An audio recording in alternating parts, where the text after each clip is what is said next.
Għaddew kważi 7 ijiem minn meta informazzjoni ġdida żvelat kif il-Kummissarju tal-Pulizija Angelo Gafà kien parti minn cover-up fil-każ tal-iskandlu tal-Bank Pilatus. Dan meta flimkien mal-Avukat Ġenerali Victoria Buttigieg kienu f'konfuffa waħda sabiex tingħata dik li tissejjaħ nolle prosekwi fil-konfront ta' waħda mid-diretturi tal-Bank Pilatus Antoniella Gauci li kif ikkonferma l-Prim Ministru stess kien avukat tal-familja tagħha. Diġà kienet pubblika li l-familja ta' Antoniella Gauci kont l-avukat tagħhom. U quddiem dan kollu ma kien hemm ebda ċaħda dwar l-involviment tal-Kummissarju tal-Pulizija f'dan il-każ propju mill-Ministru responsabbli mill-Korp Byron Camilleri. Ikkonfrontat mill-mistoqsijiet ta' Net News, il-Ministru spiċċa jinħeba wara l-proċeduri legali u fl-ebda ħin ma ċaħat li kien hemm cover-up. Dawn huma l-ewwel kummenti li ta' Byron Camilleri dwar dawn l-iżviluppi inkwetanti. Kif inti għadek ma ħadd ebda azzjoni fil-konfront ta' Angelo Gafà meta tisma' dawn l-allegazzjoni li qed joħorġu? Kif jista' jkun għadek ma ħadx ebda azzjoni fil-konfront tiegħu? Naħseb il-Korp tal-Pulizija aktar milli ħan iġġudikaw ħien ħajġġudikaw ħin nies. Fl-aħħar żmien ħareġ rapport ta' Eurobarometer wara ieħor illi wera li l-fiduċja tan-nies fil-Korp tal-Pulizija telet.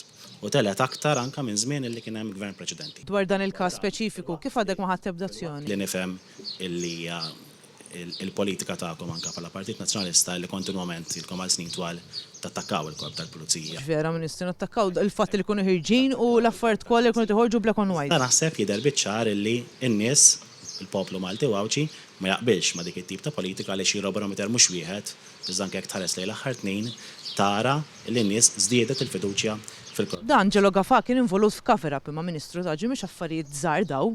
Kif tistinti bħala Ministru nerġgħidlek ma ħadd ebda azzjonijiet fil-konfront tiegħu? Hemm proċeduri legali fil-qrati tagħna. Saqsejna lill-Ministru jekk tkellimx ma' Angelo Gafà dwar dak li kien żvelat fil-ktieb Pilatus. Kellimtu l-Angelo Gafà wara dak li ħareġ is-sibt li għadda?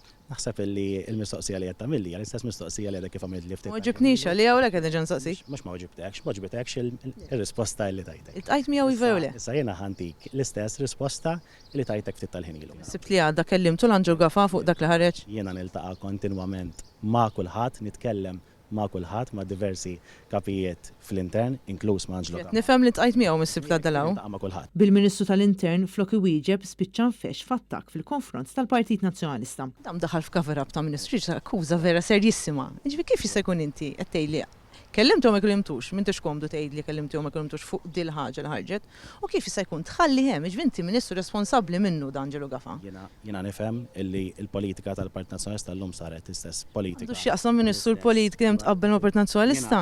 Inti tagħmel li fisem il-Partit Nazzjonalista tagħmel mistoqsija li wieġbek. Qed nifhem illi l-politika tal-Partit Nazzjonalista llum hija l-istess politika tar-Repubblika. Politika tagħkom x'inhi ġifieri li tattulu li tagħtu l-Kummissarju tal-Pulizija? Wieġbek illi hemm proċedimenti legali qudiem il-qorti tagħna kif diġà ġibtek. Pressat biex jgħidilna jekk iltaqax mal-Kummissarju tal-Pulizija Byron Camilleri baqa' ma weġibx. Kif jista' jkun għandek dawn l-akkużi konfront tiegħu?